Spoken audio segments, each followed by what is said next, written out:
It exists because of this. I can't breathe. I can't breathe. And this.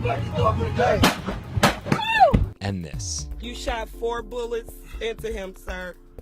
He was just getting his license and registration, sir. Which give rise to this.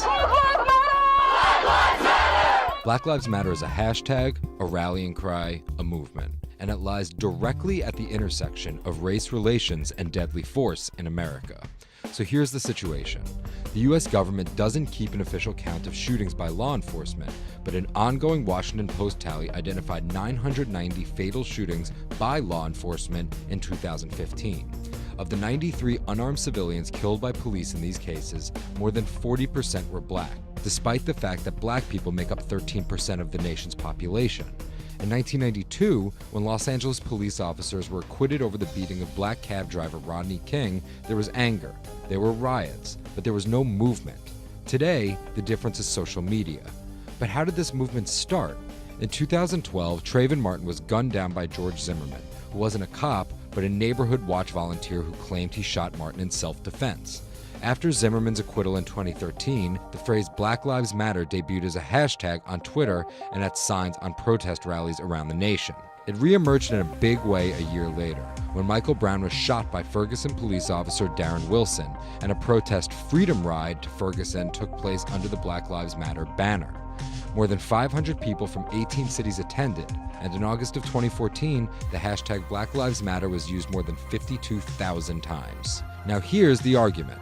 Especially following the shootings of police officers during a protest march in Dallas, the Black Lives Matter movement is spilling over to being an election issue, although not a clear-cut one.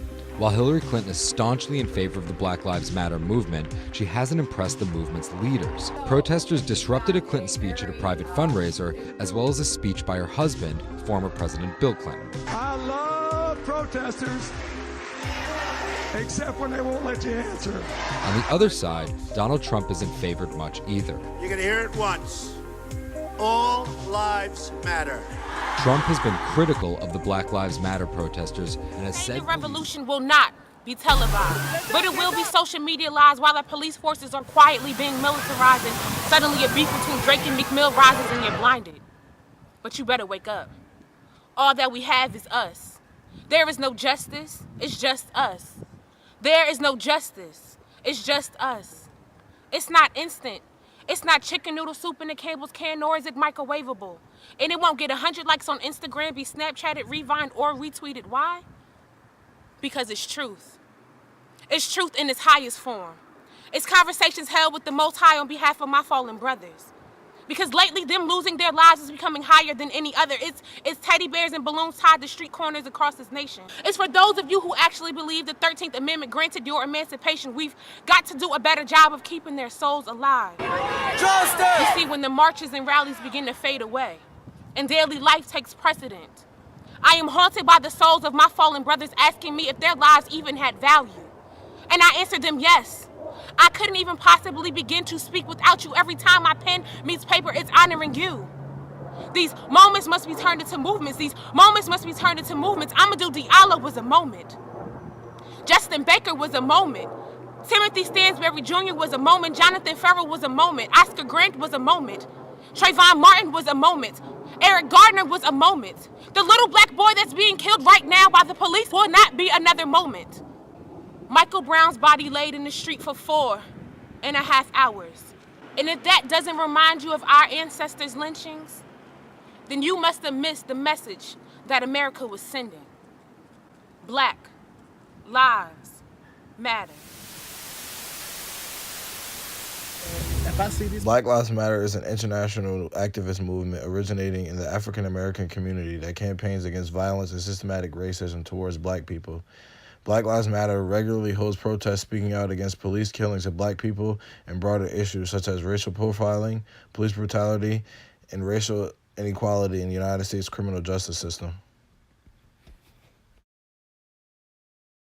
Released video and eyewitness reports about the struggle in the moments before that gunshot rang out. ABC's Matt Gutman has been analyzing this new evidence all day.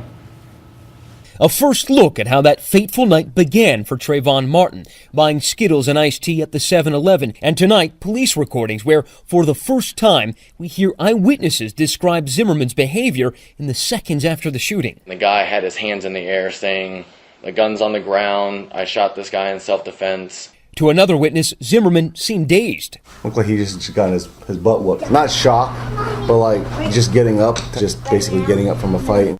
Zimmerman then spoke to that witness, who characterized him as oddly matter-of-fact. Not like he was in shock or anything. Not like, I can't believe I just shot someone. It was more like, just tell my wife I shot somebody. Like it was nothing.